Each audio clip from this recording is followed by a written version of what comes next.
السلام عليكم ورحمة الله وبركاته. لا لا قبيك أتاكلتي ببريك دو أرمودو مسافرة ده سنجنا منو ده سايلم تماتما يا وردنو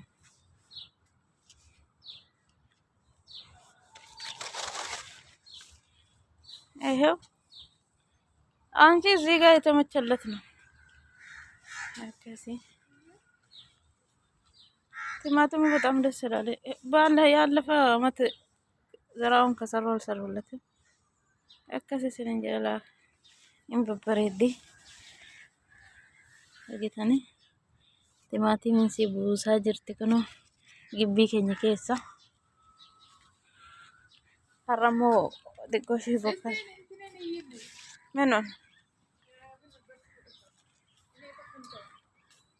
ምንድን አርጊሳ ነው ምንድነው የሚባለው? ሀገራችን አርጊሳ ይባላል። አርጊሳ በአረብኛ ሰባር ነው መሰለኝ።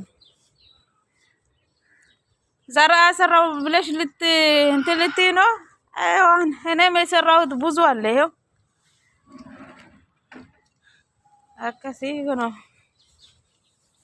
መርግቲ እንደስንጀት ማይላላ kana gibbii keenya keessa kuni buna danfisanii shaayii danfisanii iddoo kanatti humarraa fataa jechuu bichaadha. Bokkaanis tiifaa jirarra ala ababaanis aynata qabdi toora tooran jirti laala toora qabattee jirti. Isa birallee kunoo timaatimatu jira. Akkasumatti deemaa jechaadha. Tooran jirti. Kasi gaadas jedha. Lukkuullee ni qabna. Yaa salaam Itoophiyaa maal yaada ture kana keessa. Qaaraan isin jirti ilaalamee qaaras dhaabnee jirra. Yaa salaam. Dasin jedhu. Kana qaaraan isin jirti. Akkasi gaa wanti wal biratti dhaabbatiin hin jiru. Lukulala akkasi bakka kanammoo waan jiru naqame sabbarii dhaabee jetti intalli. Argiisa biyya keenya beektu argiisa. Kanaadha argiisa kuni akkasi gaa kuno bakka kanammoon baamiyaa ni beektu miti baamiyaadha kuni. Bakka kanammoon kizbara ishiin kun immoo reef lafaa ba'aa jirti. Kun kizbaraadha. Reef lafaa baati. Kun immoo jirjiiri reef ba'aa jira. Yaa salaam. Gibbii keenya keessa wanti hin jiru. Asitti immoo kunoo Shabat ni beektu miti akkasi bakka kanatti immoo raafuu Itoophiyaa yaadadha kan iddoo kanatti bakka kanatti immoo raafuutu jira laalame raafuu biraangoo beektu miti raafuu biraangoo kun qixxaa tolchanii yaa salaam wantumti hin jiru gibbii keenya keessa aywa amma jirjir asittis baay'inaani jirjirtu jira. As immoo ni ruweeq kan jedhan ruweeq hin beektu miti ruweeqin isa kana nutu nyaanna namoota. As immoo ruweeqtu jira. Kana fakkaata gibbiin keenya keessa baay'ee das jedha. Asitti shaayii danfisanii gaafa manaafashaallee ni qaba. Bakka kana kun tooran jirti. Hundisiitu tooran jirti. Kana fakkaata gibbiin keenya illee bal'aadha. Yaa salaam. Maaltu dhabame ree walaa raafuu walaa maali? Qaara. Asumatti fataa jechuudha firraayyuu. No gibbiin keenya kana fakkaatti. Lukkuus ni qabna bakka sana. manaafishaan illee achi jirti. Gibbii keessa barbaanne sumatti shaayii gaawwaa jenna. Qilleensi har'aa nama hawwataa gaafa ga'es kun tamriinis guute. Mee indaaqqoo biraan sin geesse gaaf tokkollee isin qopheessee jira.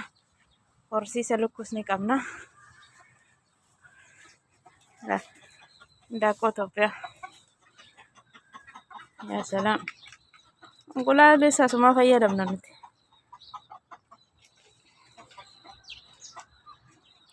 Qaqaqa. Kut. Kana bashaati bara. Kut. Baqatiin haa kottaa. Fataa isin gochuuf isin gurguruuf hin haadha. Kana fakkaata. Fakkaatti keessa hin jedhini. Inni iyyin maaloo. Kut. Nyaanni isaanis bishaan isaanis asuma keessatti kennamaa fi enqulaalis bakka sanatti buusu asumaa fuudhanii fataa jechuudha. Yaa salaam gibbiin keenya kana fakkaatti. Bakki isaa bakka hawwataa margaa ataakiltii qilleensa hawwataa mukkeen adda addaa kan akkasiitu jira. Kunoo tamrii baay'ee das jedha. Gibbiin keenya keessa alaas jala teenyee barbaanne nuti asitti shaayii dhuguu ni dandeenya. Bakka sanas kan asitti harka dhiqatu ababaa biyya keenya ni beektu miti. Ababaan akkanaa biyya keenya eenyu jala dhaabu. Gibbii keessa dhaabbatu malee. Tamriinis guute. Yaa salaam zira'aan kana fakkaatti gibbii keenya keessa. Teessum ta'anii hawwatu. Yeroo barbaadanis asitti kun waa meeqa xabbasnee hojjennee nyaata qopheessina asumatti bakka kanatti harka dhiqatu. Manaafashaan asumatti taa'ama. Yaa salaam. Das jedhaa gibbiin keenya keessi. Asuma asitti kanatti farraafataa jedhu. Kana fakkaatti isiniin jedhagaa. Toora ni jirti. Nuti bakka bashannanaas yeroo deemne bakka immoo gibbii keessattis ijaan yeroo ilaalullee baay'ee gammachiisan isiniin jedha. Asuma ilaalaa masgiinnis illee manuma keenyarra jira. Yaa salaam akkasii turtii gaarii isiniif haa ta'u isiniin jedha.